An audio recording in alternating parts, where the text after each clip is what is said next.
আচ্ছা গাইস, আজ এমন একটি স্মার্টফোন নিয়ে হাজির হয়েছি যেটা আমার মনে হয় এখন পর্যন্ত সব থেকে পাওয়ারফুল প্রসেসর এখানে রয়েছে। আসলে এটাই প্রথম কোন স্মার্টফোন যেখানে স্ন্যাপড্রাগন 8 এলিট চিপকে ব্যবহার করা হয়েছে। সেই সাথে এখানে থাকবে বড় সাইজের ব্যাটারি, চমৎকার ডিসপ্লে এবং ক্যামেরা সেটআপ। আর এই ভিডিওতে এই স্মার্টফোনটির প্রাইস, ক্যামেরা, পারফরম্যান্স সম্পর্কে ডিটেইলসে জানতে যাচ্ছি। তাই আর দেরি কিসের, চলুন শুরু করা যাক আজকের ভিডিওটি। Realme GT 7 Pro এর ডিজাইন এবছর আসলে এমনই। তিনটি মাত্র কালার অপশনে ফোনটি পাওয়া যাবে, গ্যালাক্সি গ্রে, স্টেলার হোয়াইট এবং এই মার্স অরেঞ্জ কালারটি। তবে যেমনটা দেখে বুঝতে পারছেন, এই অরেঞ্জ কালারের ফোনটিকে কিন্তু অনেক বেশি আকর্ষণীয় লাগছে। এর ব্যাক প্যানেলে অনেক ওয়েব প্যাটার্ন রয়েছে, যার কারণে দেখতে আরো বেশি আকর্ষণীয় মনে হচ্ছে।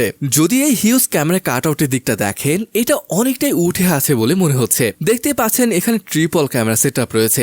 গেমিং ওরিয়েন্টেড ফোন হওয়া সত্ত্বেও দেখতে মনে হয় না খারাপ লাগছে। I think it's still looks fantastic.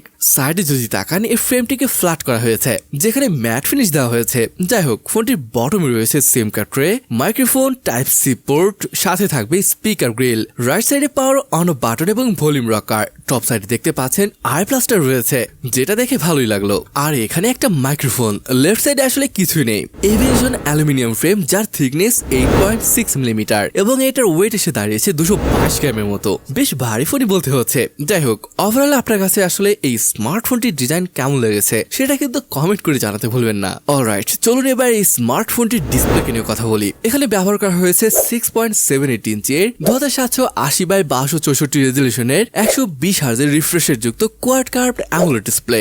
Screen refresh rate এখানে অটো সিলেক্ট করা থাকবে। স্ট্যান্ডার্ড এবং হাই নামে দুইটা অপশনও থাকবে। ডিসপ্লেটি কিন্তু খুবই ব্রাইটও, কেননা এখানে ব্যবহার করা হয়েছে 6500 নিটসের peak brightness. Screen to body ratio যদি বলি, এটা সাইড বেজেলকে পাতলা করা হয়েছে, উপরে এবং চিনকেও অনেকটাই পাতলা করা হয়েছে। ওভারঅল দুর্দান্ত একটি ডিসপ্লে ব্যবহার করা হয়েছে এই ফোনটিতে। যাই হোক, আসুন এবার এই ফোনটির স্পেসিফিকেশন সম্পর্কে জানি। যেমনটা আমি শুরুতেই উল্লেখ করেছি, ফোনটিতে ব্যবহার করা হয়েছে লেটেস্ট কোয়ালকম স্ন্যাপড্রাগন 8 এলিট কে, যেটি একটি 3nm বেস প্রসেসর। আর যদি আসে আন্তর্জাতিক স্কোরের কথা, গাইস 2.6 মিলিয়নের উপরে স্কোর আসে। মানে আপনি যদি গ্যালাক্সি S24 আলট্রা এর সাথে তুলনা করেন, তার থেকে অলমোস্ট 50% স্ট্রঙ্গার। গিগবেঞ্চ স্কোরটা একবার দেখুন, সিঙ্গেল করে 2968 এবং মাল্টি করে 9065। পাশে S24 আলট্রাটাও দেখতে পাচ্ছেন। তো বুঝতে পারছেন বিশাল একটা আপডেট আনা হয়েছে স্ন্যাপড্রাগন এলিট এই প্রসেসরটিতে।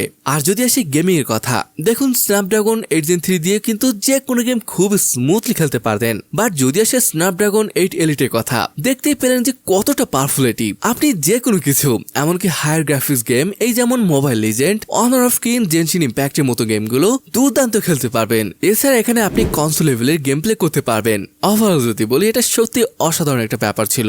ব্যাটারি এখানে পাচ্ছেন 6500 mAh এর বিশাল ব্যাটারি। আর মজার ব্যাপার হলো, এত বড় সাইজের একটা ব্যাটারি হওয়া সত্ত্বেও ফোনটি কিন্তু বেশ পাতলা। যাই হোক, এটার সাথে 120 ওয়াটের ফাস্ট চার্জিং এর সুবিধাও থাকবে। এখানে ফিঙ্গারপ্রিন্ট সেন্সর এবং ফেস আনলকের সুবিধা রয়েছে। ওয়েস্টে বলে Realme UI 5.0 base on Android 14। তো গাইস, চলুন এবার এটার ক্যামেরা সেটআপ নিয়ে কথা বলা যাক। এখানে আসলে ট্রিপল ক্যামেরা সেটআপ রয়েছে, যার মেইন সেন্সরটি 50 মেগাপিক্সেলের ওয়াইস যুক্ত সেন্সর। সেকেন্ড সেন্সরটিও 50 মেগাপিক্সেলের পেরিস্কোপ টেলিফোটো সেন্সর, সাথে ওয়াইস থাকবে। আর হ্যাঁ, এটা দিয়ে আপনি 3x পর্যন্ত অপটিক্যাল জুম করতে পারবেন। থার্ড সেন্সরটি 8 মেগাপিক্সেলের আলট্রাওয়াইড। ফ্রন্ট ক্যামেরাটি 16 মেগাপিক্সেলের। ভিডিওগ্রাফি আপনি রিয়ার ক্যামেরা দিয়ে 4K 60 fps এবং ফ্রন্ট ক্যামেরা দিয়ে 4K 30 fps শুট করতে পারবেন।